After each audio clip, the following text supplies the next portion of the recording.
बस पे प्राचीर से, लाल किले की प्राचीर से संबोधित करते हुए कहा था कि लड़कियों भी अब सैनिक स्कूल में दाखिला ले सकेंगे। और उसके बाद ओलंपिक्स में आपने देखा कि किस तरह से पूरी देश और पूरी दुनिया में चर्चा हुई महिलाओं की, खासतौर से देश में लोगों ने सर माथे उठा लिया और जिस तरह का प्रदर्शन था वो लाजमी था। लेकिन उसके बाद आज जिस पर हम बहस कर रहे हैं वो दूसरा सिरा है, और वो दूसरा सिरा क्या है इसको पहले देखेंगे और उसके बाद मैं मेहमानों का तारुफ कराने के लिए आपके बीच में हाजिर होता हूं। मैं कहता हूं कि मुसलमान शरीयत पर अमल करेगा। हम मुसलमान लड़के और मुसलमान लड़कियों की बात करते हैं कि उनकी तालीम भी एक साथ नहीं होनी चाहिए। संविधान ने हमको ये हक दिया है कि मुसलमान अपने मजहब पर अमल करे, अपनी मजहबी तालीमात को फरोग दे और उस पर चले। जमीयतुल उलमा हिंद की तरफ से, और इससे शर्मनाक बयान नहीं हो सकता। यह तालिबानी विचारधारा को साफ दर्शाता है कि जिस तरह से उन्होंने ये बयान दिया है, जहां पर आज देश के यशस्वी प्रधानमंत्री आदरणीय मोदी जी देश में 11-11 महिलाओं को प्रतिनिधित्व दे रहे हैं। इतने बड़े 130 करोड़ लोगों में वो प्रतिनिधित्व कर रही हैं। जहां सेना में हमारी महिलाएं काम कर रही हैं, वहां पर इस तरह का बयान देकर तालिबानी विचारधारा को आगे बढ़ाने का काम जो किया है जमीयतुल उलमा हिंद ने, ये निंदनीय है। बगैर कोई वक्त गवाए मेहमान जो हमारे साथ इस वक्त मौजूद हैं, मैं उनसे आपका तारुफ करा दें। शहजाद पूनावाला राजनीतिक विश्लेषक हमारे साथ मौजूद है, बहुत बहुत शुक्रिया। इलियास शराफुद्दीन मीडिया कोऑर्डिनेटर हैं इस्लामिक रिसर्च फाउंडेशन से, आज हमारे साथ जुड़े, बहुत बहुत शुक्रिया। Thank you so much Ilyas Sharafuddin साहब। विनोद बंसल साहब विश्व हिंदू परिषद का पक्ष रखने के लिए हमारे साथ मौजूद है, बहुत बहुत शुक्रिया। मौलाना साजिद रशीदी साहब अध्यक्ष ऑल इंडिया इमाम एसोसिएशन, एक बार फिर से हमारे साथ जुड़ रहे हैं, बहुत बहुत शुक्रिया, थैंक यू सो मच। और आज हमारे साथ निदा रहमान सामाजिक कार्यकर्ता हैं, छतरपुर से हमारे साथ जुड़ रही हैं और पत्रकार भी हैं। बहुत बहुत शुक्रिया निदा, हमारे साथ इस प्रोग्राम में जुड़ने के लिए, शिरकत करने के लिए बहुत बहुत शुक्रिया, थैंक यू सो मच। बड़ा इदारा है जमीयत उलमा है, बहुत बड़ा इदारा है और उसके अध्यक्ष का कहना है कि लड़कियों को लड़कों के साथ ना पढ़ाया जाए, अनैतिक आचरण से दूर रखने के लिए साथ पढ़ाई से परहेज होना है।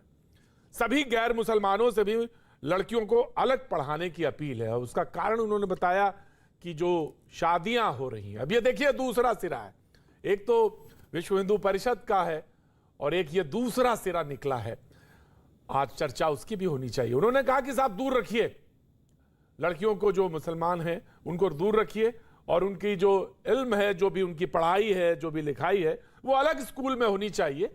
क्योंकि ऐसा देखा जा रहा है कि कुछ जो गैर मुस्लिम लड़के हैं वो टोली में शादी कर रहे हैं, ऐसी बातें आई हैं।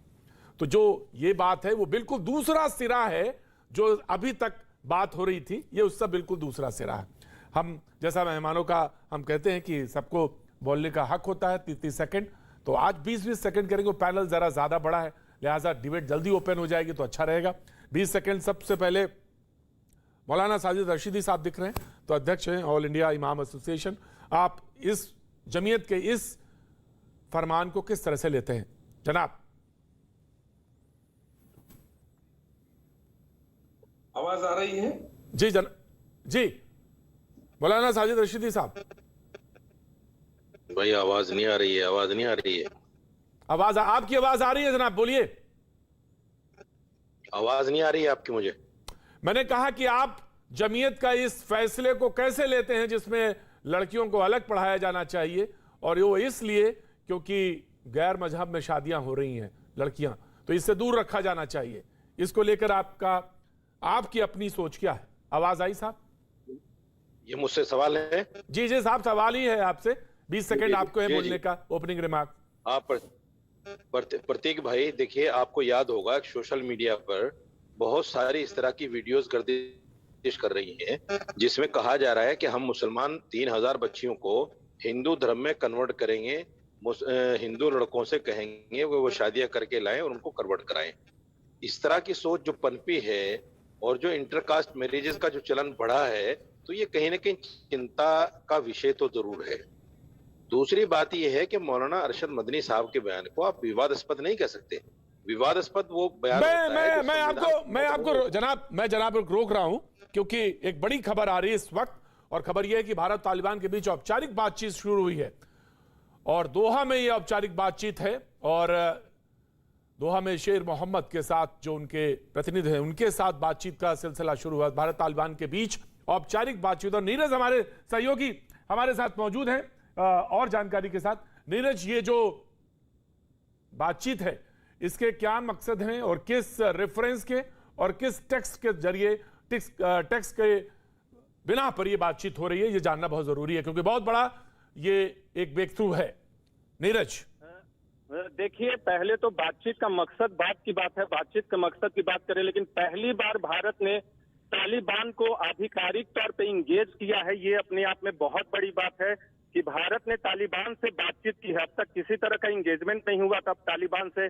पिछली बार भी आपको याद होगा जब 1996 से 2001 का शासन था, तब भी तालिबान को इंगेज नहीं किया था भारत ने। लेकिन इस बार पहली बार भारतीयों की वापसी और भारत की चिंताओं से अवगत कराने के लिए तालिबान के प्रमुख नेता से, जो कि पॉलिटिकल ऑफिस के प्रमुख हैं, दोहा में ये बातचीत हुई है। और कतर में जो भारतीय राजदूत है उन्होंने ये भारत की तरफ से वार्ता की है। देखिए, पहली खास बात यह है कि भारत ने तालिबान को इंगेज किया है। दूसरी महत्वपूर्ण बात यह है कि जो लोग फंसे लोग हैं उनकी वापसी को लेकर दोनों के बीच बातचीत हुई है। तीसरी अहम बात यह है कि भारत ने साफ साफ कहा है कि अफगानिस्तान की जमीन का इस्तेमाल भारत के खिलाफ किसी भी आतंकवादी गतिविधियों के लिए ना हो। आने वाले वक्त में देखना होगा कि तालिबान के शासन के दौरान क्या वहां की जमीन का इस्तेमाल भारत के खिलाफ आतंकी गतिविधियों के लिए होता है कि नहीं, क्योंकि न सिर्फ भारत बल्कि पूरी दुनिया की चिंता है कि तालिबान अपनी जमीन का इस्तेमाल किसी भी देश के खिलाफ आतंकवाद फैलाने के लिए ना करे। तीसरी अहम बात यह है कि तालिबान ने आश्वासन दिया भारत को कि भारत की चिंताओं को सकारात्मक तौर पे वो देखेगा। तो एक और महत्वपूर्ण बात आपको बता दें, बहुत लोग इस बात को लेकर भी भ्रम में है कि क्या भारत ने तालिबान को मान्यता दे दी है। ये अभी तक मान्यता के तौर पे ना देखा जाए, महज इसे एक बातचीत के तौर पे देखा जाए। लेकिन अपने आप में बहुत महत्वपूर्ण है कि भारत ने पहली बार तालिबान से बातचीत की है। और क्योंकि अमेरिकी फौजें वहां से निकल गई हैं, उनकी वापसी हो गई है, तो अब जो भारतीय फंसे हैं या आने वाले वक्त में जो भारत का आतंकवादी कंसर्न है, आतंक से जुड़ा हुआ, उसको डील करेगा तालिबान ही देखना। और एक और महत्वपूर्ण बात आपको बता दें, अमेरिका ने फैसला किया कि जो भी तालिबान या अफगानिस्तान से आने वाले दिनों में राजनयिक रिश्ते रहेंगे वो दोहा के माध्यम से ही होंगे। तो आप कह सकते हैं कि भारत ने भी उसी रूट को अभी तक अपनाया है कि वो कतर के माध्यम से अभी बातचीत किया। कतर के राजदूत ने भारत की तरफ से बातचीत की है तालिबान के नेता से। तो अपने आप में बहुत बड़ा डेवलपमेंट है भारत के लिहाज से, भारत की कूटनीति, रणनीतिक, सामरिक मामलों के लिहाज से ये बहुत बड़ी बात है। बिल्कुल, लेकिन आपने जो एक बहुत इंपॉर्टेंट पॉइंट यहाँ पे पॉइंट आउट किया वो ये कि अफगानिस्तान इस समय खास तौर से तालिबान जिस पे कब्जे में है और तालिबान को ये है कि उसका रिकॉग्निशन जो है, तो क्या भारत ने रिकॉग्निशन के लिए बात कही? तो आपने कहा, जैसे आपने जानकारी दी है, अभी नीरज दे रहे थे कि ये बहुत जल्दी है और ऐसा कोई नहीं है, लेकिन अपने जो कंसर्न है और जो उनसे बातचीत का जो सिलसिला, जो राब्ता है वो कायम किया गया। और ये पहली बार राब्ता ऑफिशियली कायम हो रहा है, लेकिन वो रूट दोहा के ही रास्ते है जो कि चैनल इस वक्त कहना चाहिए डिप्लोमेटिक चैनल है जो वहां से वर्क कर रहा है। बहुत बहुत शुक्रिया जानकारी के लिए। एक बार फिर से हम अपने मेहमानों की तरफ रुख करेंगे जो आज बहस का हिस्सा है कि जमीयत का ये तालिबानी फरमान आखिर कैसा है, जिस पर हम बात कर रहे थे। जो हमारे साथ गुलजार आजमी साहब, सचिव जमीयत उलमा हिंद, हमारे साथ जुड़ गए हैं। शहजाद पूनावाला, इलियास शराफुद्दीन साहब, मीडिया कोऑर्डिनेटर हैं Islamic research foundation, Vinod Bansal साहब, विश्व हिंदू परिषद के मौलाना साजिद रशीदी, अध्यक्ष ऑल इंडिया इमाम एसोसिएशन, निदा रहमान साहब जो हैं हमारे साथ जुड़ रही हैं, सामाजिक कार्यकर्ता हैं। जी, जब मैं ब्रेक पे गया तो उससे पहले साजिद रशीदी साहब बोल रहे थे। जी, आपने कहा कि जमीयत के जो अध्यक्ष हैं उनका फैसले को या उनके फरमान को ये आप बयां कर रहे थे। जनाब साजिद रशीदी साहब। जी, प्रतीक भाई मैं ये कहना चाहता हूं कि देखिए, इसको तालिबानी फरमान ना कहा जाए या इसको विवादित बयान ना कहा जाए। अगर ये विवादित बयान है और तालिबानी फरमान है तो इस पर तो कानूनी कार्रवाई भी होनी चाहिए। लेकिन मैं समझता हूं कि संविधान में ऐसी कोई धारा नहीं है जो इस बयान के खिलाफ कानूनी कोई कार्रवाई हो सके। मौलाना अरशद मदनी साहब ने सिर्फ इतना कहा है कि को एजुकेशन के जो बुरे असरात हैं वो हमारी बच्चियों पर पड़ रहे हैं, इसलिए बेहतर ये है कि हम अपनी बच्चियों को एजुकेशन न देकर। मैं जानना चाहता हूं क्या असरात हैं, बुरे असरात क्या हैं, वो जानना बहुत जरूरी है। मैं आपके बात जानना चाहता हूं ओपनिंग रिमार्क में। मैं बता रहा हूं बुरे असरात क्या है। बुरे असरात ये हैं, आपने देखा होगा और सोशल मीडिया पर ये वीडियोस गर्दिश कर रही हैं कि बजरंग दल के लोग, विश्व हिंदू परिषद के लोग इस तरह के बयान जारी कर रहे हैं कि हम 2000 लड़कियां या हम 3000 लड़कियां या हम 2100 लड़कियां मुसलमानों की हिंदू धर्म में कन्वर्ट करेंगे, लेके आएंगे, और ये हमारी शुरुआत है, इससे कहीं ज्यादा होगा। और इंटर कास्ट मैरिज का जो चलन बढ़ रहा है वो मैं समझता हूं कि को एजुकेशन की वजह से ही बढ़ रहा है। ये कहीं ना कहीं दोनों के लिए घातक है। माफ करिएगा साजिद रशीदी साहब, माफ करिएगा साजिद रशीदी साहब, मैं आपका पूरा बयान मैंने लिया, इसका ओपनिंग रिमार्क आपका लिया। मुझे बहुत माफी के साथ कहना पड़ रहा है कि ये तालिबानी ही सोच है, इसके अलावा कोई सोच नहीं है। इसको कहने में बेहिचक मुझे बोलना चाहिए और वो मैंने बोल दिया। नहीं वो ठीक है, मैं बाद में बहस को हिस्से में लाऊंगा, इसको ऑफकोर्स मैं लाऊंगा इसको। इलियास शराफुद्दीन साहब, आपका sir opening remark, media coordinator Islamic research foundation. सबसे पहले मैं ये बता दूं कि अल्लाह के नबी मोहम्मद सल्लल्लाहु अलैहि वसल्लम ने अल्लाह के अहकाम की रोशनी में लड़कियों की तालीम को फर्ज करार दिया और लड़का और लड़की दोनों ने ये तालीम हासिल करना चाहिए इस्लाम की रूह से, मॉडर्न और इस्लामिक दोनों एजुकेशन। इसीलिए मोहम्मद सल्लल्लाहु अलैहि वसल्लम की third wife world class educationist थी, पहली वाइफ बिजनेस वुमेन थी, मेरी बड़ी बहन MBBS डॉक्टर है, वाइफ एजुकेशनिस्ट है, बच्ची सीनियर माशाल्लाह कंसल्टेंट है, अल्लाह के फजल से अल्हम्दुलिल्लाह, और मेरी मदर भी एजुकेशनिस्ट है, तो तालीम लाजिम है। अब कोएट के अंदर मसला ये हो जा रहा है कि अमेरिकन साइकोलॉजिकल एसोसिएशन कहती है कि बच्चे बच्चियां जब मिलकर पढ़ते हैं तो डिस्ट्रैक्शन की वजह से तालीमी मेयार गिरता जा रहा है, और इसीलिए कोएट स्कूल्स का परफॉर्मेंस नीचे आता जा रहा है बनिस्बत सिंगल सेक्स स्कूल के, जैसा बॉयज ओनली या गर्ल्स ओनली।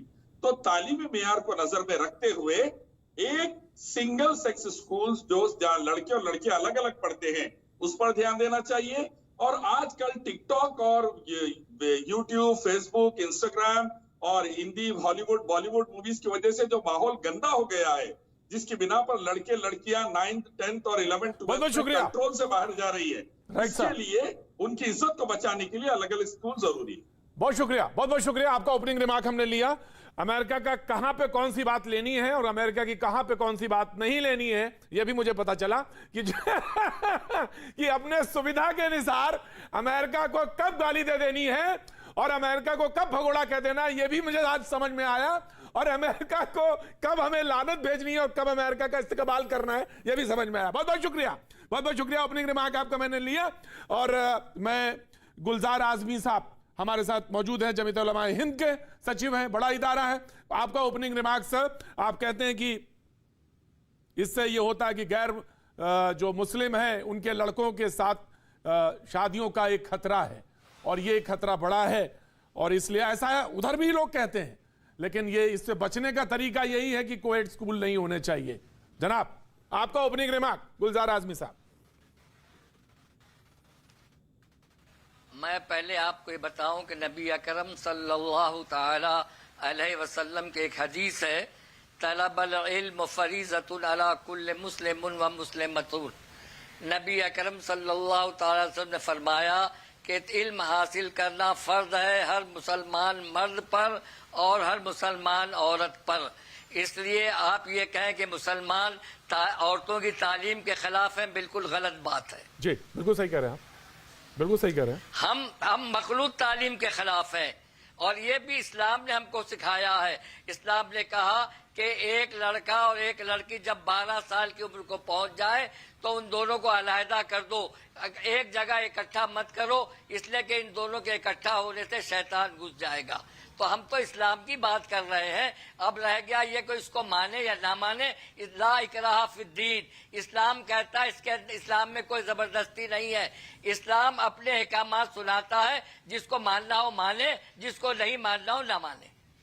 जनाब अली बहुत बहुत बढ़िया, आपने बहुत शॉर्ट में अपना रिमार्क कहा और मुझे लगा कि जिस तरह की बात है, मुझे आप जरूर कोई ना कोई शूरा जरूर कोट करके बताइएगा जिसमें कुरान शरीफ में ये बात जिक्र हो कि एजुकेशन अलग अलग हो। इसका जरूर मुझे कोई शूरा जो हो तो मुझे बताइएगा।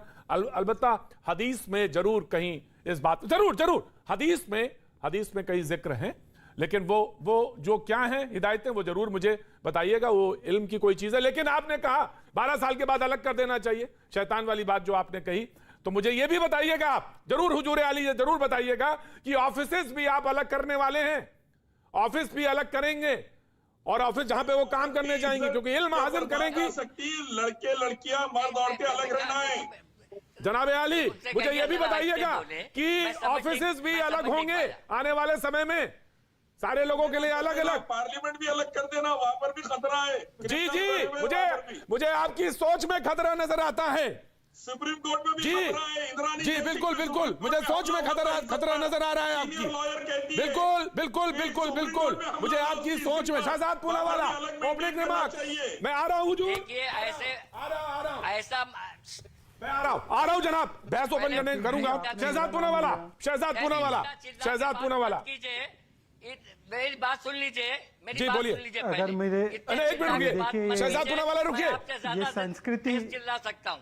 जी जी, नहीं, शहजाद पूनावाला, चिल्लाने की जरूरत नहीं है। सारे लोग पढ़े लिखे लोग हैं। जी जी, बोलिए बोलिए जनाब। मैं उससे ज्यादा चिल्ला के बात कर सकता हूँ। गुलजार आजमी साहब बोलिए, कोई गुलजार साहब बोलिए, गुलजार साहब बोलिए। हाँ, मैं बिल्कुल, मैं देखिए जी। कुरान ने कहा, हाँ, मैं कुरान के हाफिज कुरान नहीं वरना आयत पढ़ के बताता, लेकिन कुरान ने ये कहा है कि तुम अपने घर में जब घुसो दोपहर के वक्त हाँ। तो कुंडी जो है उसको खटखटाओ, मालूम हाँ। नहीं तुम्हारे घर की औरतें किस हाल में हो। तो एक शौहर को अपनी बीवी के घर में घुसने के लिए ये इस्लाम तालीम दे रहा है कि जब तुम घर पे जाओ तो कुंडी खटखटाओ, मालूम नहीं तुम्हारी बीवी किस हाल में हो। तो इस्लाम ने पर्दे का एहतमाम कर रखा है। कुरान ने कहा है कि मुसलमान औरत सिर्फ अपने शौहर के सामने अपना पूरा जिस्म दिखा सकती है और अपने भाई और बहनों वगैरह के सामने, बहनों के सामने नहीं दिखा सकती, देवर के सामने नहीं दिखा सकती, सिर्फ भाई जनाब के आली, सगे बस भाई बस, के मैंने सामने सुना अपना आपकी चेहरा बात, दिखा मुझे नहीं सकती है। समझ में आ रहा है, मुझे हाँ। समझ में नहीं आ रहा है, ये मुझे बात आगे बहस में लड़ाऊंगा। जी, शहजाद पूनावाला, किस समय में, किस समाज में, कहां हम रह रहे हैं, इसकी एक लकीर जरूर खींची जानी चाहिए। जी, शहजाद पूनावाला, ओपनिंग रिमार्क आपका। प्रतीक जी, प्रतीक जी, अभी कुछ दिन पहले आप ही के शो पे मैंने बताया था कि हैरत में कैसे तालिबान ने वहाँ पे शिक्षा पर पाबंदी लगा दी थी। और मुझे लगता है तालिबान की जो विचारों से प्रभावित है और तालिबान और जो ये व्यक्ति हैं उनकी सोच का स्रोत भी एक ही है, देवबंदी इस्लाम, जो कि विश्वास रखता है वहाँ भी एक तरीके के इस्लाम के उसमें। और उन्होंने दोनों ने एक ही नुस्खा, एक ही फतवा दिया है कि महिलाओं के साथ शिक्षा नहीं होनी चाहिए, क्योंकि इसके अगर ऐसा करोगे तो शैतान घुस जाता है। अभी आपने सुना एक व्यक्ति बैठे क्या हुए सोच पैनल है? पर बोलते क्या सोच है ये? मैरिजेस का मुझे समझ प्रचलन में नहीं आता। नहीं जी। एक सेकंड मुझे पूरा करने दीजिए। हाँ। एक पैनलिस्ट ने कहा इंटरकास्ट मैरिजेस का प्रचलन बढ़ रहा है, ये बहुत गलत है। हमारे संविधान से हम चलेंगे या हम यहाँ पर शरिया कानून लागू करेंगे? इंटरकास्ट मतलब अंतर जातीय विवाह, ये देश में इसको आंबेडकर साहब ने बोला कि अनाइलेशन ऑफ कास्ट के लिए जरूरी है, और यहाँ पर बैठे कुछ लोग शरिया को संविधान के ऊपर डालेंगे। और यहाँ पर एक व्यक्ति बोल रहे पार्लियामेंट भी अलग कर दो। आज वो दिन था जब सुप्रीम कोर्ट में 4 महिलाएं सुप्रीम कोर्ट की जजेस आज से काम करेंगी, और ये हाईएस्ट रिप्रेजेंटेशन है। और ये दक्यानुसी सोच वाले जो 7वीं शताब्दी में ले जाना चाहते हैं, दरअसल मैं हमेशा कहता हूं इनके मकसद मंसूबे और मुद्दे, इनके मकसद मंसूबे और मुद्दे दोनों ही सेम है। तालिबान एक second sir, Prateek ji please, ये क्या संस्कृति है बीच में? आराम से गुलजार, ये इलियास आराम से, इलियास आराम से। जनाब आली, इलियास, हाँ बोलिए। शहजाद पूनावाला बोलिए, पूरा करिए कंप्लीट। शहजाद पूनावाला तो है तालिबान, एक तो है तालिबान बंदूक के साथ काबुल में, और दूसरा है तालिबान बिना बंदूक के साथ। पर ये दोनों ही तालिबान के चेहरे हैं, दोनों ही शरिया कायम करना चाहते हैं, दोनों ही देश में उदारवादी जो हमारी मूवमेंट है उसके खिलाफ है। जी, वेरी गुड। निदा रहमान, मुझे तो आपसे बात ही नहीं करनी चाहिए थी इस पैनल पे, क्योंकि मैं आपको तो आपके इस्लामिक नियम के हिसाब से, शरिया के हिसाब से तो आपको बात ही नहीं करनी चाहिए मुझसे, ना कोई रूबरू होना चाहिए, ना कुछ हिस्से में मैं आपसे कुछ कहूं। क्योंकि अभी जो मौलाना और बड़े बड़े आलिम और बड़े बड़े दानिश्वर जो अभी फरमा रहे थे उसके मुताबिक, तो आपको ऐसे खड़े होकर ऐसे बीच में पैनल पे आके टीवी भी नहीं होना चाहिए, म्यूजिक भी नहीं होना चाहिए, और आपसे बात भी नहीं हो, और इश्क और मोहब्बत और अच्छी बातें तो हो ही नहीं सकती, वो तो क्राइम है। और मैं आपका जो सोशल अकाउंट देख रहा था, आप तो खुल के इश्क की बात करती हैं, मोहब्बत की बात करती हैं, तो ये तो सब बिल्कुल कुफ्र है और ये सारा का सारा ये तो जुर्म है शरिया के हिसाब से। अब आप बोलिए निदा रहमान। सबसे पहले तो शुक्रिया मुझे इस बहस में शामिल करने के लिए, और दूसरी बात ये कि हम तालिबान की बात ना करें, हम हिंदुस्तान की बात करें, तो हिंदुस्तान में एक नए तरह का कल्चर आ रहा है। औरतों को एक जो पुरानी चीज है कि प्रॉपर्टी मानना, हम चाहे हिंदू की बात करें या मुसलमान की बात करें। मदनी साहब को टेंशन है कि कोएड एजुकेशन से लड़कियां खराब हो रही हैं, लड़के इंटरकास्ट मैरिजेस हो रही है, रिलीजियस मैरिज हो रही है। वही सेम दूसरे धर्म गुरुओं की भी टेंशन है कि भाई लव जिहाद का शिकार हो रही हैं लड़कियां। तो भाई लड़कियां बेवकूफ हैं, लड़कियां कठपुतली हैं, लड़कियों के दिमाग नहीं है, लड़कियों को पढ़ाना नहीं चाहिए, लड़कियों को को एजुकेशन में नहीं जाना चाहिए, लड़कियों को ये नहीं करना चाहिए, लड़कियों को वो नहीं करना चाहिए। तो सारा कुछ लड़कियों के लिए है। आप अगर बात करें, मैंने 15 साल 14 साल न्यूज चैनल में काम किया है और साथ में कोएड में पढ़ी भी हूँ, और मेरे साथ के जो रिश्तेदार हैं उन्होंने कोएड की एजुकेशन नहीं ली है। अब तक तो शैतान आ गया होगा। हम सहज होके बात कर रहे हैं, मैं आपसे सहज होके बात करती हूँ। मुझे आप या मैं अगर और किसी की बात करूं तो मैं किसी, मेरे दोस्त हैं, मेरे सहेलियां हैं जो जिन्होंने हम बात करें कि हम सिर्फ लड़का लड़की क्यों देखें, हम इंसान क्यों ना देखें, हम इंसानियत की बात क्यों ना करें, हम ये क्यों माने कि आपने 12 साल गुलजार साहब आपने पढ़ाया। गुलजार साहब जवाब देंगे, गुलजार साहब जवाब देंगे, गुलजार साहब जवाब देंगे इस बात का कि ये बिल्कुल सही सलामत है, कोई इनके ऊपर शैतान नहीं हावी हुआ, इस बात का जवाब देंगे? कोई शैतान हावी नहीं हुआ है, और दिमाग भी सोच है, और दिमाग की जो सोच है वो बहुत साफ है, कहीं दिखाई बिल्कुल सही, कहीं से कोई तंग दिली नहीं है। देखिए, इस्लाम ने औरत का जो मकाम बनाया है वो उसके बिल्कुल खिलाफ है जो बातें आप लोग कर रहे हैं, समझा आपने? इस्लाम ने घर की मलका बनाया है, उसको नौकरानी नहीं बनाया। आप लोग नौकरानी की बात कर रहे हैं। आप ये आपको नौकरानी नजर आ रही है, और उसके बाद ये आपसे रूबरू सामने बात कर रही हैं, ये नौकरानी नजर आ रही है आपको? आप बना रहे हैं, अरे आप बना रहे हैं। आप किस सोच के आदमी हैं?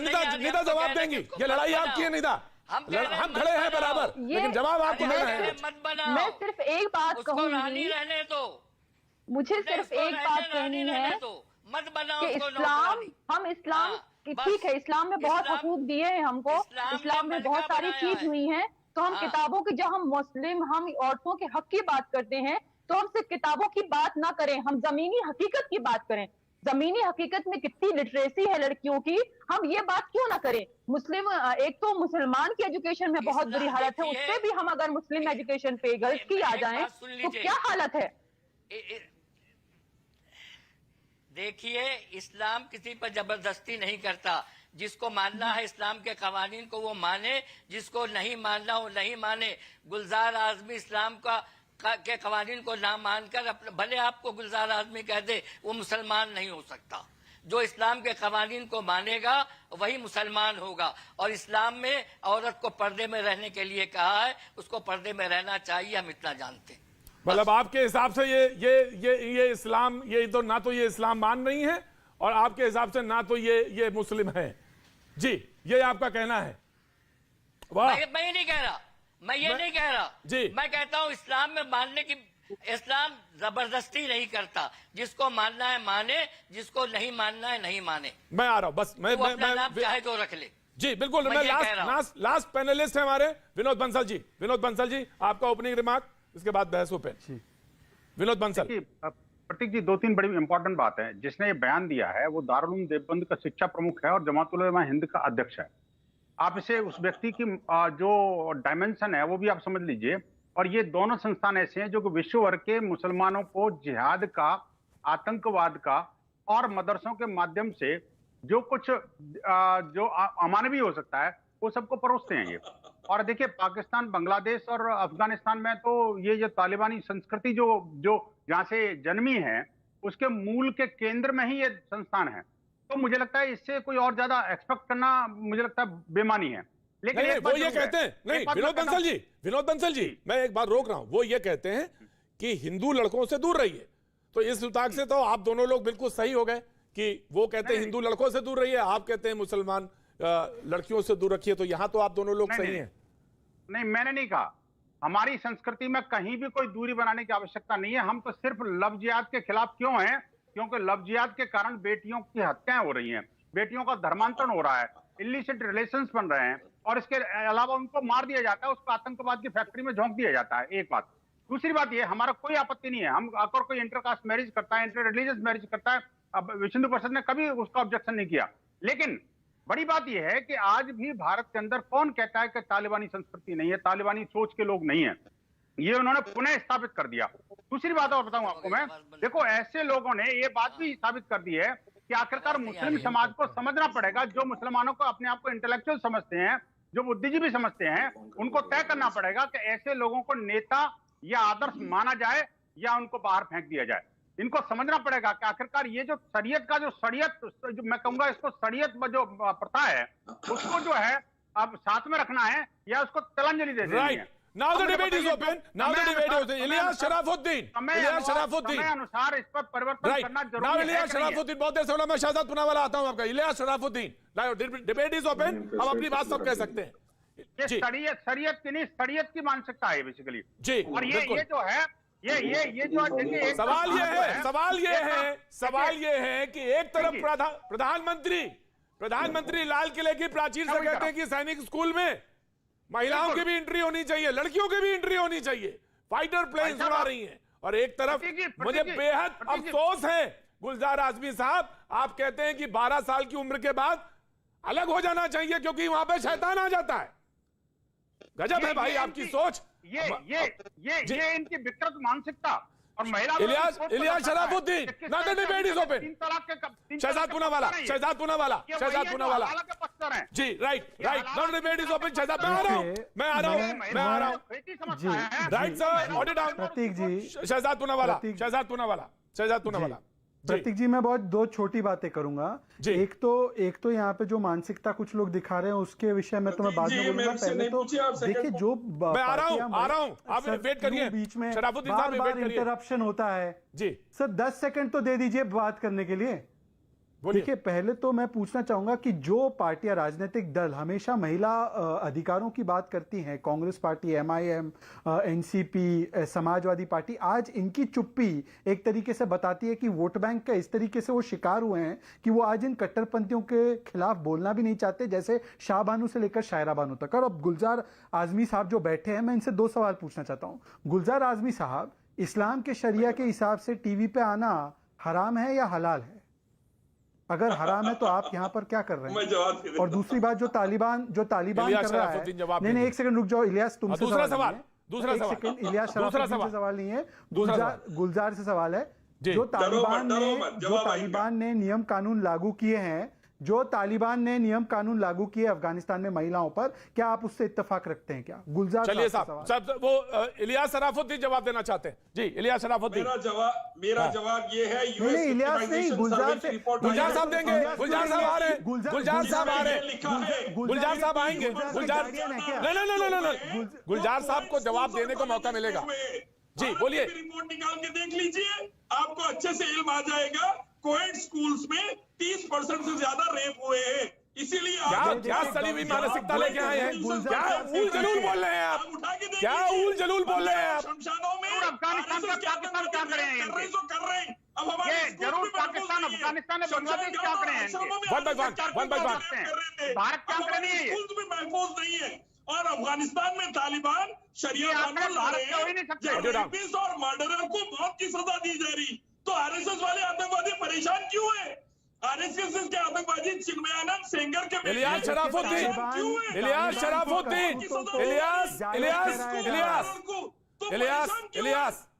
शराफुद्दीन, साहब, मुझे अफसोस है कि आपकी बात, इलियास शराफुद्दीन, कोई आतंकवादी संगठन को आप कहने वाले नहीं, कोई किसी भारत को लाओ ताकि मंदिर में, आश्रम में बेटी बच जाए, पार्लियामेंट में, सुप्रीम कोर्ट में बेटी बच जाए भारत की, वरना बेटियां महफूज नहीं है।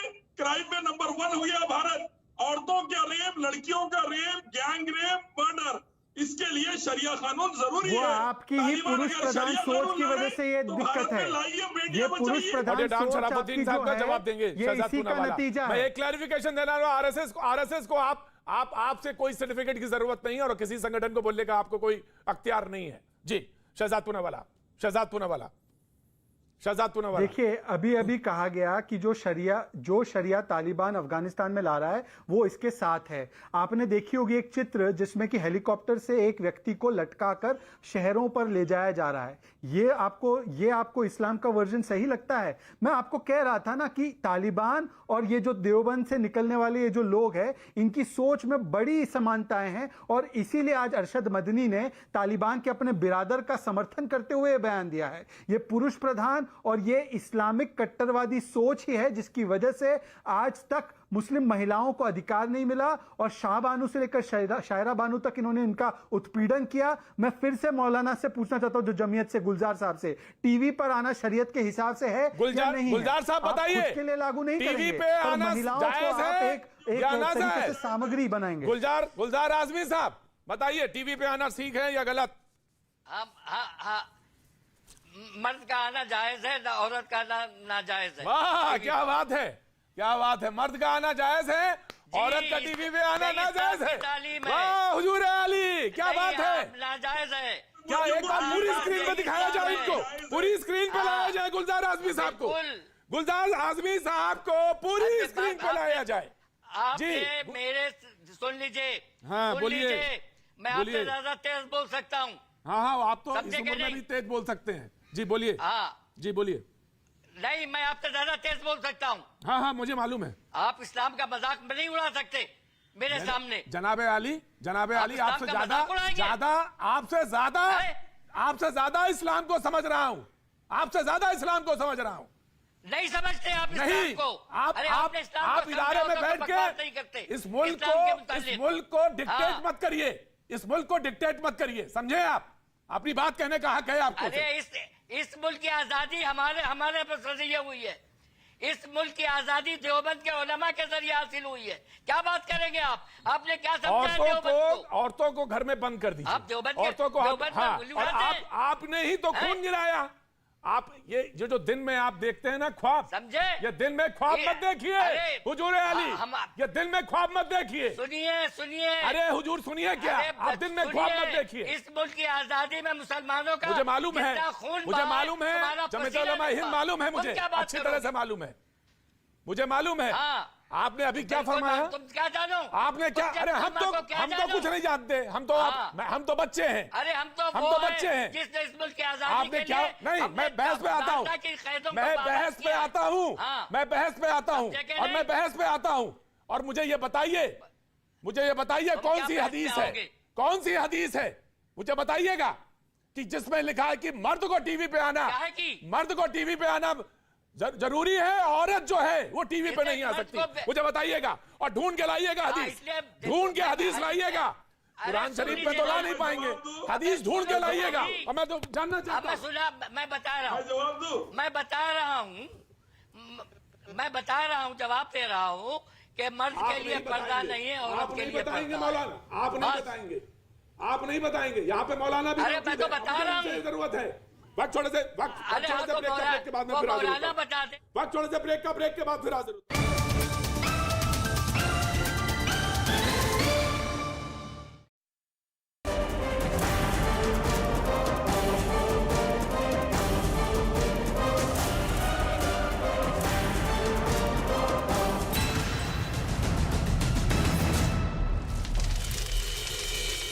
प्रधानमंत्री जी ने लक्ष्य रखा है कि देश की माता सुरक्षित रहे, देश का बच्चा सुरक्षित। दिल्ली के शकूर बस्ती इलाके में मजबूत कंटेनर से बनाए गए मोहल्ला क्लिनिक की शुरुआत कर दी गई। इसे जरूरत पड़ने पर कहीं भी शिफ्ट किया जा सकेगा। दावा है कि इससे चोरी और तोड़फोड़ की घटनाएं भी कम होंगी। कैसे भी हम उसको बना के रख सकते हैं और कभी हटाना भी पड़े तो हटा भी सकते हैं बड़ी आसानी से। मुंबई में ड्रग्स केस में गिरफ्तार अभिनेता अरमान कोहली को अदालत ने बुधवार तक एनसीबी की हिरासत में भेज दिया। इसी केस में कुछ और जगहों पर भी छापेमारी की गई।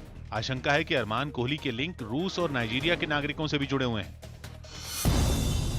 कांग्रेस ने केंद्र सरकार की नेशनल मॉनेटाइजेशन पाइपलाइन नीति के खिलाफ देश भर में आंदोलन करने का ऐलान किया। इस मुद्दे पर सुबह से सभी राज्यों की राजधानियों में कांग्रेस के बड़े नेता प्रेस कॉन्फ्रेंस भी करेंगे। कांग्रेस का आरोप है कि सरकार देश की संपत्तियों को बेचने में जुटी है। हालांकि कांग्रेस के इन आरोपों को सरकार पहले ही नकार चुकी है। उसने साफ किया कि सरकारी संपत्तियां नहीं बेची जाएंगी, बल्कि इन संपत्तियों को किराए पर देकर पैसे जुटाए जाएंगे। यूपी के एटा में पुलिस ने एक फर्जी दारोगा को गिरफ्तार किया। आरोप है कि ये सड़कों पर पुलिस की वर्दी पहनकर बेगुनाहों को पीटता था। ऐसा प्रतीत होता है उसकी पूछताछ से कि पुलिस विभाग को और शासन को बदनाम करने के लिए कार्य किया गया है। वॉशिंगटन सुंदर की उंगली में लगी चोट अब भी ठीक नहीं हो पाई, जिसकी वजह से वो आईपीएल से भी बाहर हो गए। वॉशिंगटन सुंदर को ये चोट इंग्लैंड दौरे पर अभ्यास मैच के दौरान लगी थी, जिसके बाद वो बेंगलुरु की नेशनल क्रिकेट एकेडमी लौट आए थे, जहां वो फिटनेस टेस्ट पास नहीं कर पाए। उत्तर प्रदेश बीजेपी अध्यक्ष स्वतंत्र देव सिंह ने मुलायम सिंह यादव से मुलाकात की और उनका हालचाल जाना। जम्मू कश्मीर के अनंतनाग में सेना ने एक पहल करते हुए महिला क्रिकेट टूर्नामेंट का आयोजन किया। इस मौके पर वहां मुख्य अतिथि के तौर पर यूसुफ पठान भी मौजूद रहे। ये बहुत अच्छी बात है कि जो लड़कियां हैं खेलना चाहती है और जो आर्मी के लोग हैं उसको प्रमोट कर रहे हैं। भूपेंद्र सिंह हुड्डा समेत हरियाणा कांग्रेस के कुछ नेता सुबह राष्ट्रीय मानवाधिकार आयोग जाएंगे, जहां वो करनाल में प्रदर्शन के दौरान हुए लाठीचार्ज के मुद्दे पर अपनी शिकायत दर्ज करवाएंगे। लद्दाख के कारगिल में बुधवार से 6ठी से 8वीं क्लास तक के लिए भी स्कूलों को खोलने के आदेश दे दिए गए।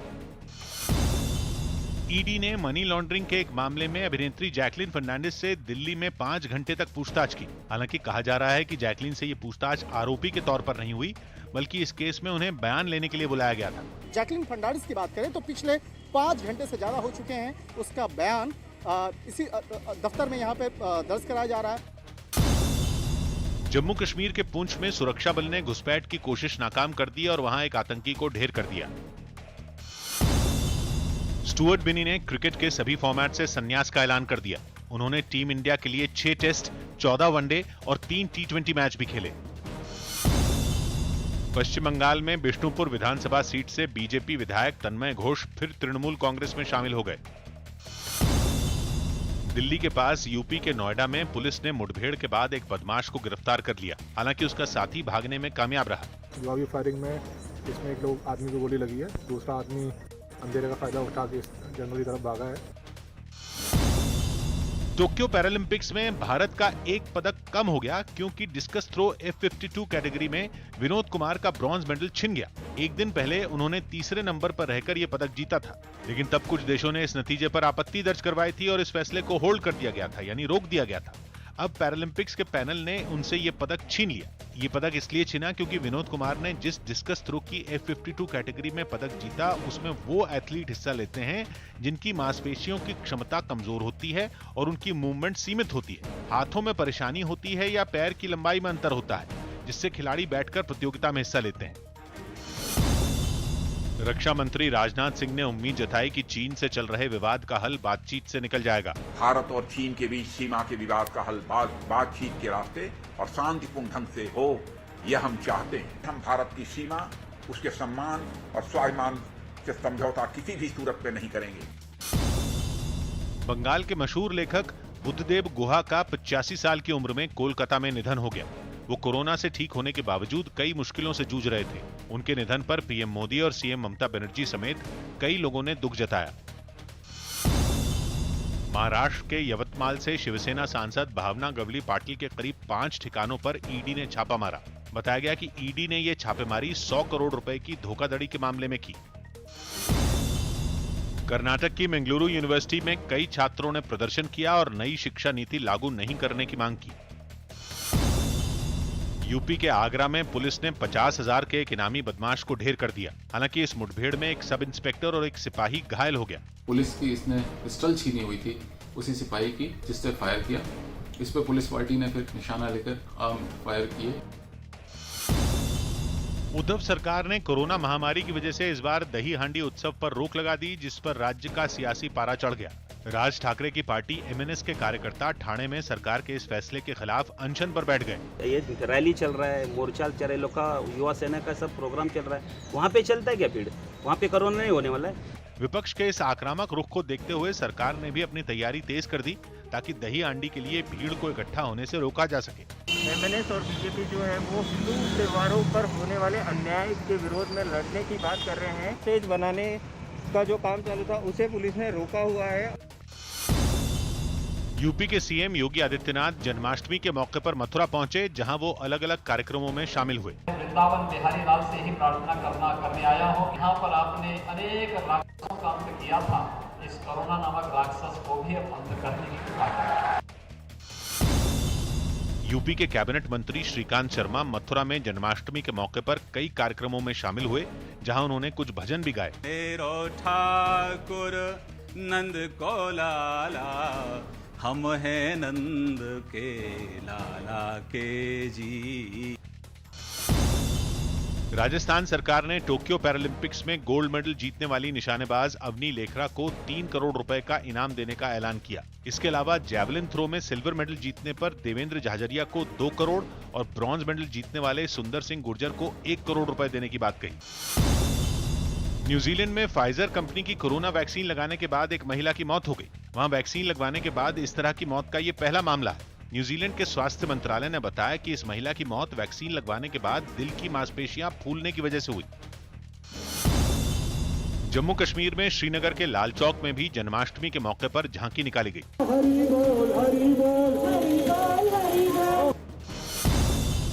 पश्चिम बंगाल में चुनाव के बाद हुई हिंसा की जांच कर रही सीबीआई की टीम बीरभूम पहुंची, जहां उसने पीड़ितों से मुलाकात की और कुछ सबूत जुटाए।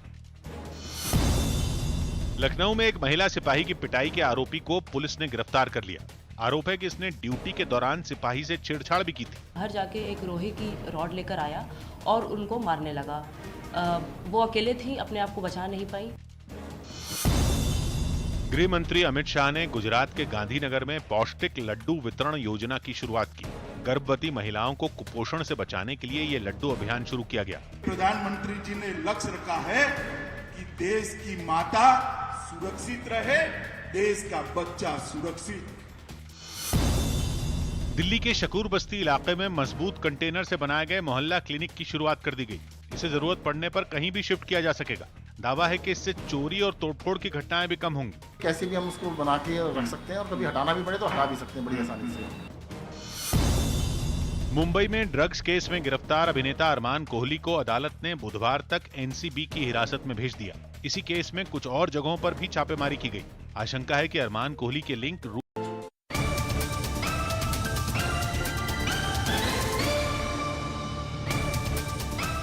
में आपका एक बार फिर स्वागत है। बातचीत के सिलसिले को जोड़ने के लिए एक बार फिर से हम हाजिर हैं।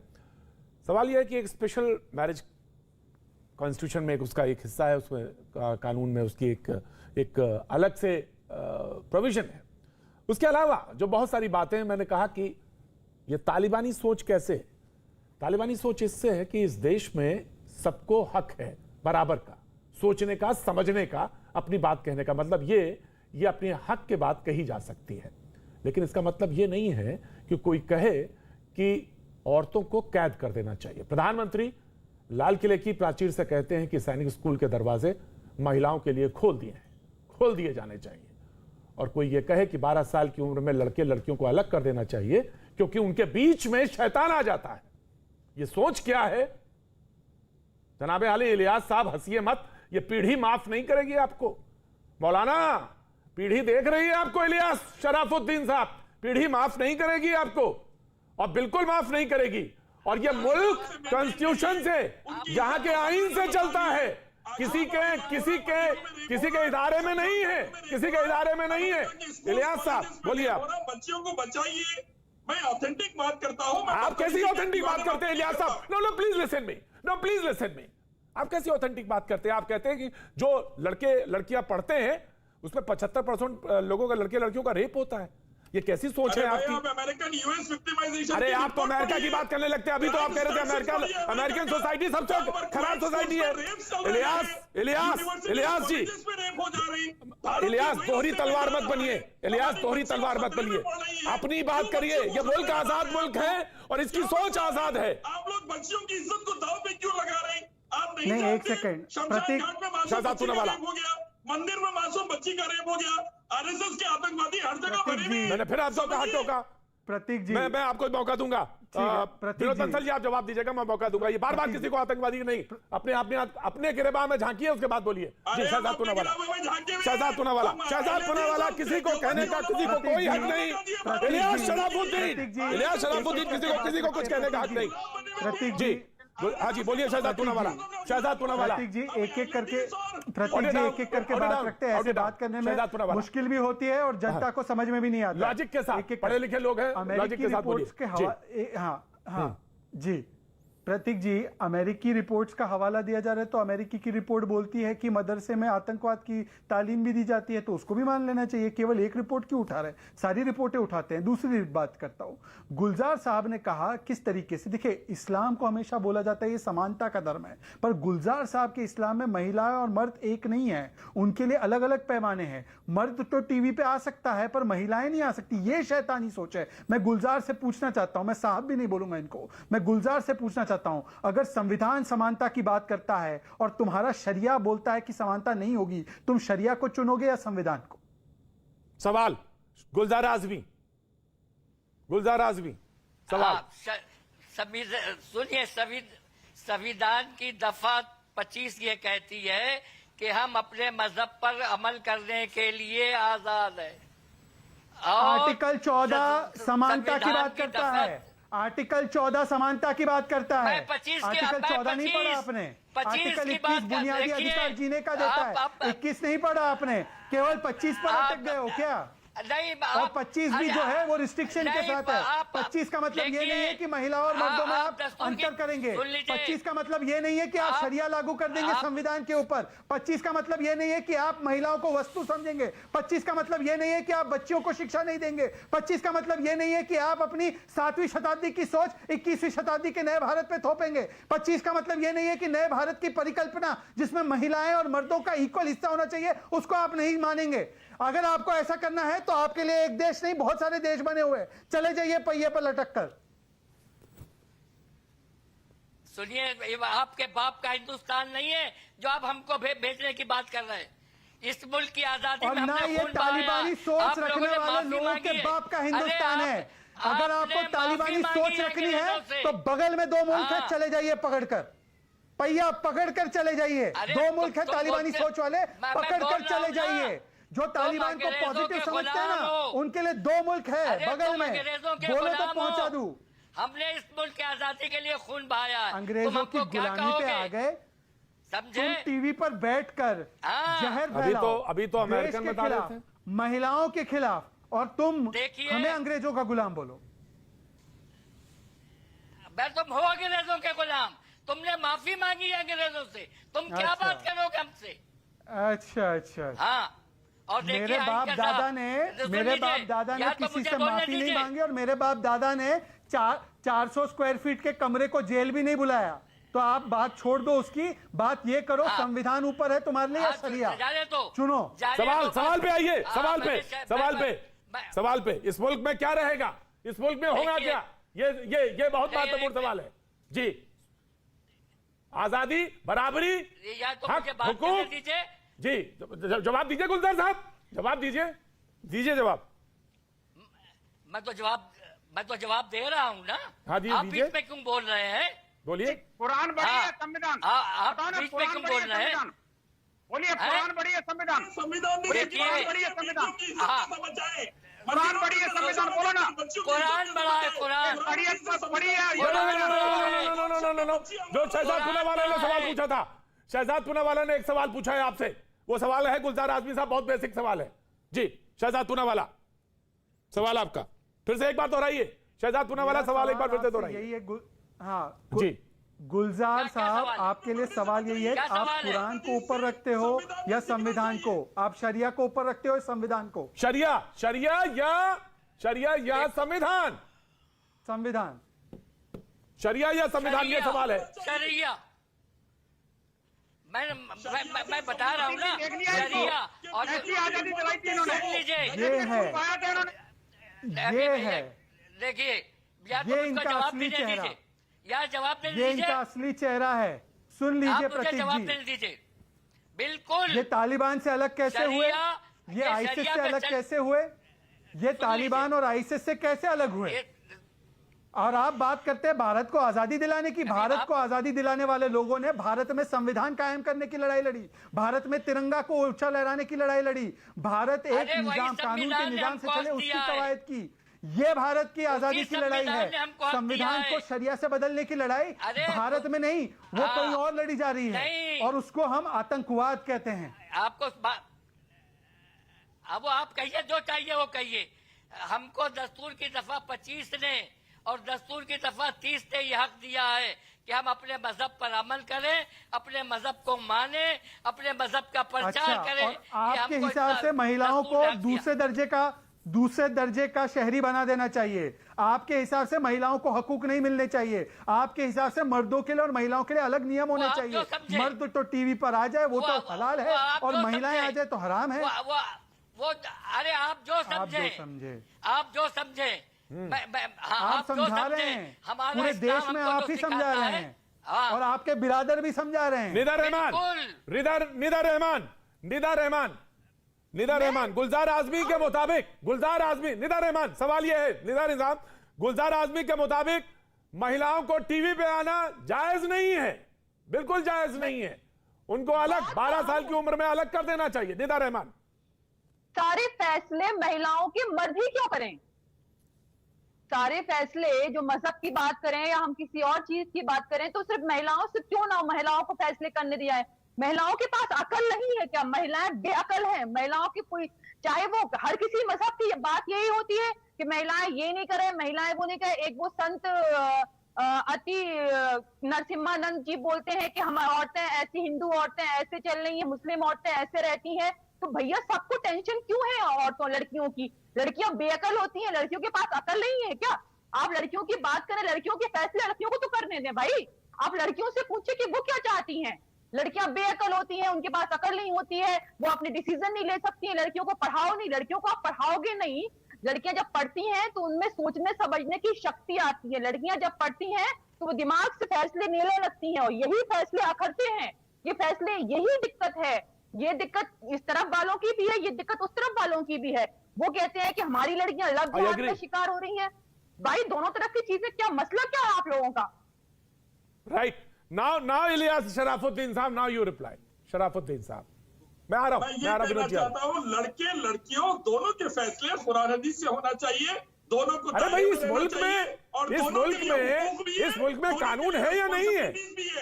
इस मुल्क में कानून है या नहीं है? इलियास टीवी पर आ सकती है हिजाब के साथ, ताकि उनकी इज्जत महफूज रहे, और यतीम नरसिंह जैसे आतंकवादी उनकी जैसे आतंकवादी उनकी इज्जत ना लूटे, और रेप और मर्डर करने वाले की गर्दन उड़ानी चाहिए, ताकि हिंदुस्तानी इलियास शराफुद्दीन साहब,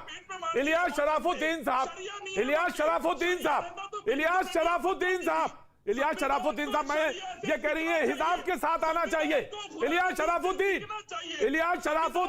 ऑडियो डाउन। इलियास शराफुद्दीन साहब, आपने कहा कि इस पैनल में निदा बैठी हैं, इनको हिजाब के साथ आना चाहिए।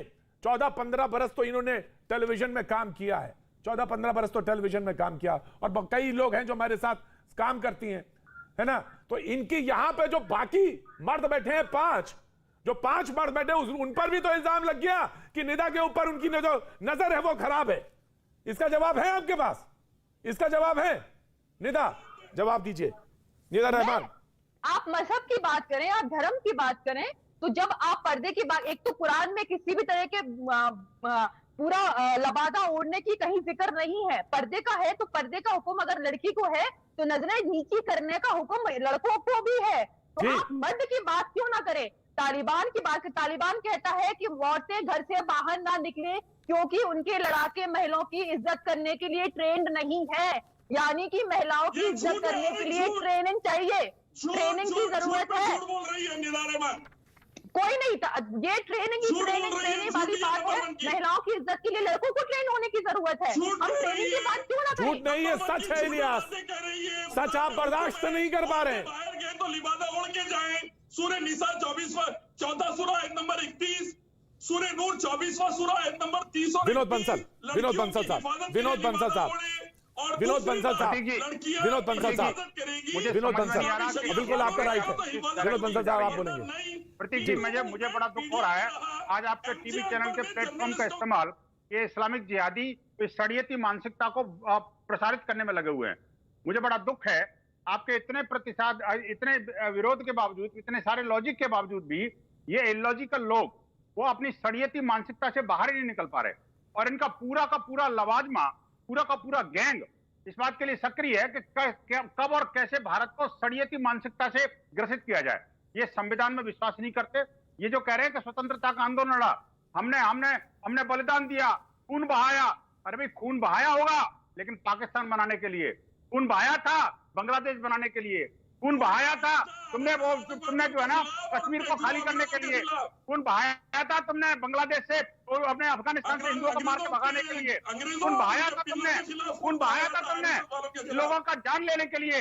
खून बहाया था तुमने अल्लाह अकबर का नाम लेकर के करने के लिए। अरे खून बहाया था तुमने ये देश संविधान को चलाने के लिए। मैं रोकता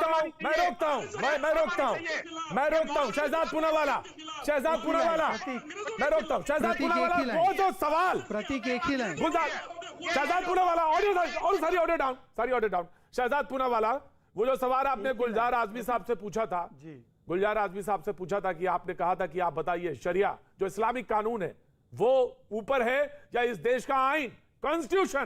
तो उन्होंने कहा कि शरिया। यही सवाल आप मुझसे पूछ सकते हैं। जवाब को आपको शायद जवाब का प्रतीक्षा भी नहीं होगी कि आपको मालूम होगा जवाब क्या आएगा मेरा। और इस मुल्क में कानूनी ही है, वही कॉन्स्टिट्यूशन है, वही माथे पे लगाया जाए और जो कोई भी डिफर करे जहां इधर लेफ्ट और राइट, उसको उसी पे लाया जाए। जी शहजाद पूनावाला।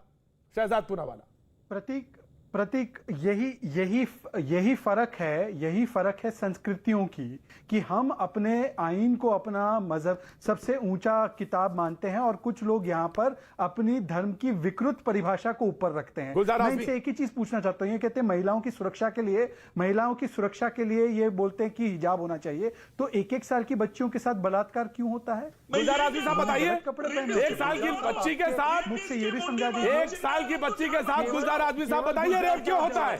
गुलजार आजमी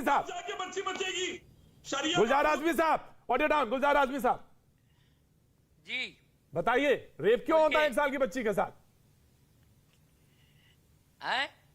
ये आप जैसे जहनियत के लोगों की वजह से होता है। हाँ। जो चीज अहम होती है, आप एक चीज समझ लीजिए, मेरी बात सुन लीजिए पहले। अल्लाह ही मालिक है, आप अल्लाह ही मालिक है गुलजार आजमी साहब, वही मालिक है, वही तय करे, वही तरह गए। और आपके दिमाग को मैं बस सलाम ही कर सकता हूं और कुछ नहीं, ऊपर वाला रहम करे। वक्त है छोटे से ब्रेक का, ब्रेक के बाद फिर हाजिर हूं।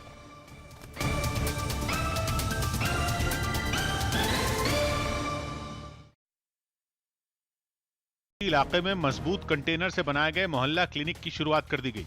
इसे जरूरत पड़ने पर कहीं भी शिफ्ट किया जा सकेगा। दावा है कि इससे चोरी और तोड़फोड़ की घटनाएं भी कम होंगी। कैसे भी हम उसको बना के रख सकते हैं और कभी हटाना भी पड़े तो हटा भी सकते हैं बड़ी आसानी से। मुंबई में ड्रग्स केस में गिरफ्तार अभिनेता अरमान कोहली को अदालत ने बुधवार तक एनसीबी की हिरासत में भेज दिया। इसी केस में कुछ और जगहों पर भी छापेमारी की गई। आशंका है कि अरमान कोहली के लिंक रूस और नाइजीरिया के नागरिकों से भी जुड़े हुए हैं। कांग्रेस ने केंद्र सरकार की नेशनल मोनेटाइजेशन पाइपलाइन नीति के खिलाफ देश भर में आंदोलन करने का ऐलान किया। इस मुद्दे पर सुबह से सभी राज्यों की राजधानियों में कांग्रेस के बड़े नेता प्रेस कॉन्फ्रेंस भी करेंगे। कांग्रेस का आरोप है कि सरकार देश की संपत्तियों को बेचने में जुटी है। हालांकि कांग्रेस के इन आरोपों को सरकार पहले ही नकार चुकी है। उसने साफ किया कि सरकारी संपत्तियां नहीं बेची जाएंगी, बल्कि इन संपत्तियों को किराए पर देकर पैसे जुटाए जाएंगे। यूपी के एटा में पुलिस ने एक फर्जी दारोगा को गिरफ्तार किया। आरोप है कि ये सड़कों पर पुलिस की वर्दी पहनकर बेगुनाहों को पीटता था। ऐसा प्रतीत होता है उसकी पूछताछ से कि पुलिस विभाग को और शासन को बदनाम करने के लिए कार्य किया गया है। वॉशिंगटन सुंदर की उंगली में लगी चोट अब भी ठीक नहीं हो पाई, जिसकी वजह से वो आईपीएल से भी बाहर हो गए। वॉशिंगटन सुंदर को ये चोट इंग्लैंड दौरे पर अभ्यास मैच के दौरान लगी थी, जिसके बाद वो बेंगलुरु की नेशनल क्रिकेट अकेडमी लौट आए थे, जहां वो फिटनेस टेस्ट पास नहीं कर पाए।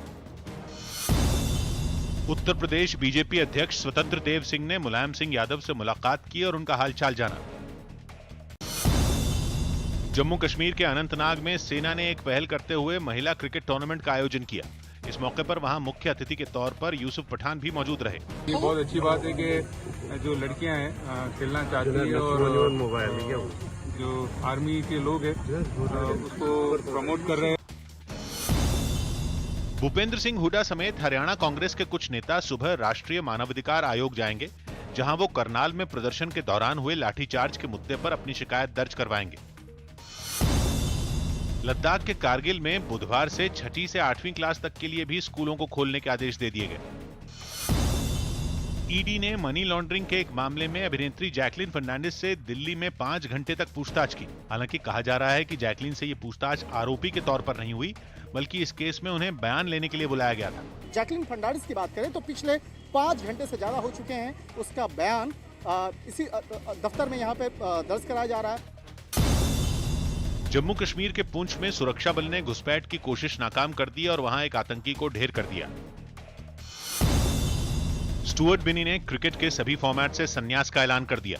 उन्होंने टीम इंडिया के लिए 6 टेस्ट, 14 वनडे और 3 T20 मैच भी खेले। पश्चिम बंगाल में बिष्णुपुर विधानसभा सीट से बीजेपी विधायक तन्मय घोष फिर तृणमूल कांग्रेस में शामिल हो गए। दिल्ली के पास यूपी के नोएडा में पुलिस ने मुठभेड़ के बाद एक बदमाश को गिरफ्तार कर लिया। हालांकि उसका साथी भागने में कामयाब रहा। जवाबी फायरिंग में इसमें एक लोग आदमी को गोली लगी है, दूसरा आदमी अंधेरे का फायदा उठा के जंगल की तरफ भागा है। टोक्यो पैरालंपिक्स में भारत का एक पदक कम हो गया क्योंकि डिस्कस थ्रो F52 कैटेगरी में विनोद कुमार का ब्रॉन्ज मेडल छिन गया। एक दिन पहले उन्होंने तीसरे नंबर पर रहकर यह पदक जीता था, लेकिन तब कुछ देशों ने इस नतीजे पर आपत्ति दर्ज करवाई थी और इस फैसले को होल्ड कर दिया गया था, यानी रोक दिया गया था। अब पैरालंपिक्स के पैनल ने उनसे ये पदक छीन लिया। ये पदक इसलिए छिना क्योंकि विनोद कुमार ने जिस डिस्कस थ्रो की F52 कैटेगरी में पदक जीता, उसमें वो एथलीट हिस्सा लेते हैं जिनकी मांसपेशियों की क्षमता कमजोर होती है और उनकी मूवमेंट सीमित होती है। हाथों में परेशानी होती है या पैर की लंबाई में अंतर होता है, जिससे खिलाड़ी बैठकर प्रतियोगिता में हिस्सा लेते हैं। रक्षा मंत्री राजनाथ सिंह ने उम्मीद जताई कि चीन से चल रहे विवाद का हल बातचीत से निकल जाएगा। भारत और चीन के बीच सीमा के विवाद का हल बातचीत के रास्ते और शांतिपूर्ण ढंग से हो, यह हम चाहते हैं। हम भारत की सीमा, उसके सम्मान और स्वाभिमान से समझौता किसी भी सूरत में नहीं करेंगे। बंगाल के मशहूर लेखक बुद्धदेव गुहा का 85 साल की उम्र में कोलकाता में निधन हो गया। वो कोरोना से ठीक होने के बावजूद कई मुश्किलों से जूझ रहे थे। उनके निधन पर पीएम मोदी और सीएम ममता बनर्जी समेत कई लोगों ने दुख जताया। महाराष्ट्र के यवतमाल से शिवसेना सांसद भावना गवली पाटिल के करीब 5 ठिकानों पर ईडी ने छापा मारा। बताया गया कि ईडी ने यह छापेमारी 100 करोड़ रुपए की धोखाधड़ी के मामले में की। कर्नाटक की मंगलुरु यूनिवर्सिटी में कई छात्रों ने प्रदर्शन किया और नई शिक्षा नीति लागू नहीं करने की मांग की। यूपी के आगरा में पुलिस ने 50,000 के एक इनामी बदमाश को ढेर कर दिया। हालांकि इस मुठभेड़ में एक सब इंस्पेक्टर और एक सिपाही घायल हो गया। पुलिस की इसने पिस्टल छीनी हुई थी उसी सिपाही की, जिससे फायर किया। इस पर पुलिस पार्टी ने फिर निशाना लेकर फायर किए। उद्धव सरकार ने कोरोना महामारी की वजह से इस बार दही हांडी उत्सव पर रोक लगा दी, जिस पर राज्य का सियासी पारा चढ़ गया। राज ठाकरे की पार्टी MNS के कार्यकर्ता ठाणे में सरकार के इस फैसले के खिलाफ अनशन पर बैठ गए। ये रैली चल रहा है, मोर्चा चल रहा है, लोग का युवा सेना का सब प्रोग्राम चल रहा है, वहाँ पे चलता है क्या भीड़? वहाँ पे कोरोना नहीं होने वाला है। विपक्ष के इस आक्रामक रुख को देखते हुए सरकार ने भी अपनी तैयारी तेज कर दी, ताकि दही हांडी के लिए भीड़ को इकट्ठा होने से रोका जा सके। MNS और बीजेपी जो है वो हिंदू त्योहारों पर होने वाले अन्याय के विरोध में लड़ने की बात कर रहे हैं। स्टेज बनाने का जो काम चालू था उसे पुलिस ने रोका हुआ है। यूपी के सीएम योगी आदित्यनाथ जन्माष्टमी के मौके पर मथुरा पहुंचे, जहां वो अलग अलग कार्यक्रमों में शामिल हुए। वृंदावन बिहारी लाल से ही प्रार्थना करने आया हूँ। यहाँ पर आपने अनेक राक्षसों का अंत किया था, इस कोरोना नामक राक्षस को भी अंत करने की कृपा करें। यूपी के कैबिनेट मंत्री श्रीकांत शर्मा मथुरा में जन्माष्टमी के मौके पर कई कार्यक्रमों में शामिल हुए, जहां उन्होंने कुछ भजन भी गाए। मेरो ठाकुर नंद को लाला, हम हैं नंद के लाला के जी। राजस्थान सरकार ने टोक्यो पैरालंपिक्स में गोल्ड मेडल जीतने वाली निशानेबाज अवनी लेखरा को 3 करोड़ रुपए का इनाम देने का ऐलान किया। इसके अलावा जैवलिन थ्रो में सिल्वर मेडल जीतने पर देवेंद्र झाझरिया को 2 करोड़ और ब्रॉन्ज मेडल जीतने वाले सुंदर सिंह गुर्जर को 1 करोड़ रुपए देने की बात कही। न्यूजीलैंड में फाइजर कंपनी की कोरोना वैक्सीन लगाने के बाद एक महिला की मौत हो गई। वहां वैक्सीन लगवाने के बाद इस तरह की मौत का ये पहला मामला है। न्यूजीलैंड के स्वास्थ्य मंत्रालय ने बताया कि इस महिला की मौत वैक्सीन लगवाने के बाद दिल की मांसपेशियां फूलने की वजह से हुई। जम्मू कश्मीर में श्रीनगर के लाल चौक में भी जन्माष्टमी के मौके पर झांकी निकाली गई।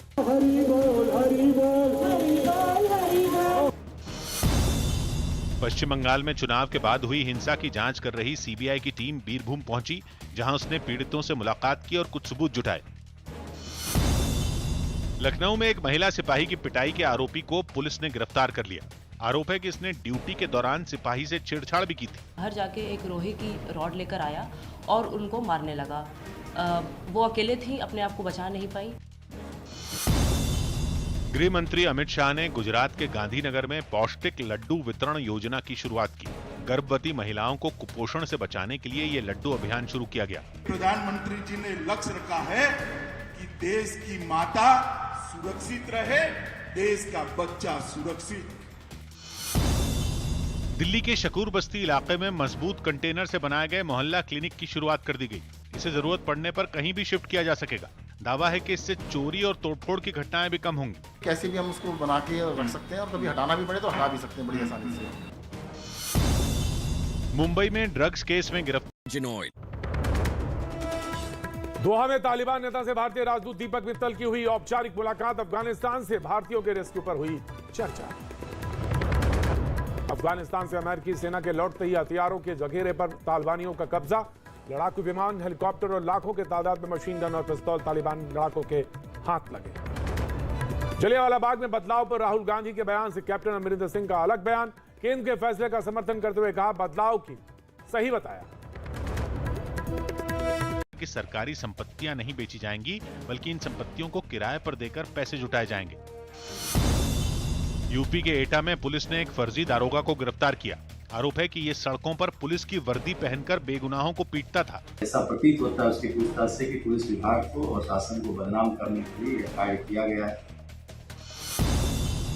वॉशिंगटन सुंदर की उंगली में लगी चोट अब भी ठीक नहीं हो पाई, जिसकी वजह से वो आईपीएल से भी बाहर हो गए। वॉशिंगटन सुंदर को ये चोट इंग्लैंड दौरे पर अभ्यास मैच के दौरान लगी थी, जिसके बाद वो बेंगलुरु की नेशनल क्रिकेट एकेडमी लौट आए थे, जहां वो फिटनेस टेस्ट पास नहीं कर पाए। उत्तर प्रदेश बीजेपी अध्यक्ष स्वतंत्र देव सिंह ने मुलायम सिंह यादव से मुलाकात की और उनका हालचाल जाना। जम्मू कश्मीर के अनंतनाग में सेना ने एक पहल करते हुए महिला क्रिकेट टूर्नामेंट का आयोजन किया। इस मौके पर वहां मुख्य अतिथि के तौर पर यूसुफ पठान भी मौजूद रहे। ये बहुत अच्छी बात है कि जो लड़कियां हैं खेलना चाहती है और मोबाइल जो आर्मी के लोग हैं उसको प्रमोट कर रहे हैं। भूपेंद्र सिंह हुड्डा समेत हरियाणा कांग्रेस के कुछ नेता सुबह राष्ट्रीय मानवाधिकार आयोग जाएंगे, जहां वो करनाल में प्रदर्शन के दौरान हुए लाठीचार्ज के मुद्दे पर अपनी शिकायत दर्ज करवाएंगे। लद्दाख के कारगिल में बुधवार से 6ठी से 8वीं क्लास तक के लिए भी स्कूलों को खोलने के आदेश दे दिए गए। ईडी ने मनी लॉन्ड्रिंग के एक मामले में अभिनेत्री जैकलीन फर्नांडिस से दिल्ली में 5 घंटे तक पूछताछ की। हालांकि कहा जा रहा है कि जैकलीन से ये पूछताछ आरोपी के तौर पर नहीं हुई, बल्कि इस केस में उन्हें बयान लेने के लिए बुलाया गया था। जैकलीन फर्नांडिस की बात करें तो पिछले 5 घंटे से ज्यादा हो चुके हैं। उसका बयान इसी दफ्तर में यहाँ पे दर्ज कराया जा रहा है। जम्मू कश्मीर के पुंछ में सुरक्षा बल ने घुसपैठ की कोशिश नाकाम कर दी और वहां एक आतंकी को ढेर कर दिया। स्टुअर्ट बिनी ने क्रिकेट के सभी फॉर्मेट से संन्यास का ऐलान कर दिया। उन्होंने टीम इंडिया के लिए 6 टेस्ट, 14 वनडे और 3 T20 मैच भी खेले। पश्चिम बंगाल में बिष्णुपुर विधानसभा सीट से बीजेपी विधायक तन्मय घोष फिर तृणमूल कांग्रेस में शामिल हो गए। दिल्ली के पास यूपी के नोएडा में पुलिस ने मुठभेड़ के बाद एक बदमाश को गिरफ्तार कर लिया। हालांकि उसका साथी भागने में कामयाब रहा। जवाबी फायरिंग में इसमें एक लोग आदमी को गोली लगी है, दूसरा आदमी अंधेरे का फायदा उठा के जंगल की तरफ भागा है। टोक्यो पैरालंपिक्स में भारत का एक पदक कम हो गया, क्योंकि डिस्कस थ्रो F52 कैटेगरी में विनोद कुमार का ब्रॉन्ज मेडल छिन गया। एक दिन पहले उन्होंने तीसरे नंबर पर रहकर यह पदक जीता था, लेकिन तब कुछ देशों ने इस नतीजे पर आपत्ति दर्ज करवाई थी और इस फैसले को होल्ड कर दिया गया था, यानी रोक दिया गया था। अब पैरालंपिक्स के पैनल ने उनसे ये पदक छीन लिया। ये पदक इसलिए छीना क्योंकि विनोद कुमार ने जिस डिस्कस थ्रो की F52 कैटेगरी में पदक जीता, उसमें वो एथलीट हिस्सा लेते हैं जिनकी मांसपेशियों की क्षमता कमजोर होती है और उनकी मूवमेंट सीमित होती है। हाथों में परेशानी होती है या पैर की लंबाई में अंतर होता है, जिससे खिलाड़ी बैठकर प्रतियोगिता में हिस्सा लेते हैं। रक्षा मंत्री राजनाथ सिंह ने उम्मीद जताई कि चीन से चल रहे विवाद का हल बातचीत से निकल जाएगा। भारत और चीन के बीच सीमा के विवाद का हल बातचीत के रास्ते और शांतिपूर्ण ढंग से हो, यह हम चाहते हैं। हम भारत की सीमा, उसके सम्मान और स्वाभिमान से समझौता किसी भी सूरत पे नहीं करेंगे। बंगाल के मशहूर लेखक बुद्धदेव गुहा का 85 साल की उम्र में कोलकाता में निधन हो गया। वो कोरोना से ठीक होने के बावजूद कई मुश्किलों से जूझ रहे थे। उनके निधन पर पीएम मोदी और सीएम ममता बनर्जी समेत कई लोगों ने दुख जताया। महाराष्ट्र के यवतमाल से शिवसेना सांसद भावना गवली पाटिल के करीब 5 ठिकानों पर ईडी ने छापा मारा। बताया गया कि ईडी ने यह छापेमारी 100 करोड़ रुपए की धोखाधड़ी के मामले में की। कर्नाटक की मंगलुरु यूनिवर्सिटी में कई छात्रों ने प्रदर्शन किया और नई शिक्षा नीति लागू नहीं करने की मांग की। यूपी के आगरा में पुलिस ने 50,000 के एक इनामी बदमाश को ढेर कर दिया। हालांकि इस मुठभेड़ में एक सब इंस्पेक्टर और एक सिपाही घायल हो गया। पुलिस की इसने पिस्टल छीनी हुई थी उसी सिपाही की जिससे फायर किया। इस पर पुलिस पार्टी ने फिर निशाना लेकर फायर किए। उद्धव सरकार ने कोरोना महामारी की वजह से इस बार दही हांडी उत्सव पर रोक लगा दी, जिस पर राज्य का सियासी पारा चढ़ गया। राज ठाकरे की पार्टी MNS के कार्यकर्ता ठाणे में सरकार के इस फैसले के खिलाफ अनशन पर बैठ गए। ये रैली चल रहा है, मोर्चा चल रहा है, लोग का युवा सेना का सब प्रोग्राम चल रहा है, वहाँ पे चलता है क्या भीड़? वहाँ पे कोरोना नहीं होने वाला है। विपक्ष के इस आक्रामक रुख को देखते हुए सरकार ने भी अपनी तैयारी तेज कर दी ताकि दही हांडी के लिए भीड़ को इकट्ठा होने से रोका जा सके। MNS और बीजेपी जो है वो हिंदू त्योहारों पर होने वाले अन्याय के विरोध में लड़ने की बात कर रहे हैं। स्टेज बनाने का जो काम चालू था उसे पुलिस ने रोका हुआ है। यूपी के सीएम योगी आदित्यनाथ जन्माष्टमी के मौके पर मथुरा पहुंचे, जहां वो अलग अलग कार्यक्रमों में शामिल हुए। वृंदावन बिहारी लाल से ही प्रार्थना करने आया हूँ। यहाँ पर आपने अनेक राक्षसों का अंत किया था, इस कोरोना नामक राक्षस को भी अब अंत करने की कृपा करें। यूपी के कैबिनेट मंत्री श्रीकांत शर्मा मथुरा में जन्माष्टमी के मौके पर कई कार्यक्रमों में शामिल हुए, जहां उन्होंने कुछ भजन भी गाए। मेरो ठाकुर नंद को लाला, हम हैं नंद के लाला के जी। राजस्थान सरकार ने टोक्यो पैरालंपिक्स में गोल्ड मेडल जीतने वाली निशानेबाज अवनी लेखरा को 3 करोड़ रुपए का इनाम देने का ऐलान किया। इसके अलावा जैवलिन थ्रो में सिल्वर मेडल जीतने पर देवेंद्र में आपका एक बार फिर स्वागत है। बातचीत के सिलसिले को जोड़ते हुए एकदम सामने एकदम अंत में बात यह कहना चाहेंगे, जो शरिया का जिक्र करते हैं उन्हें हजरत खदीजा और हजरत आयशा का भी इल्म होना चाहिए और किस किस जगह पे उन्होंने अपनी बात को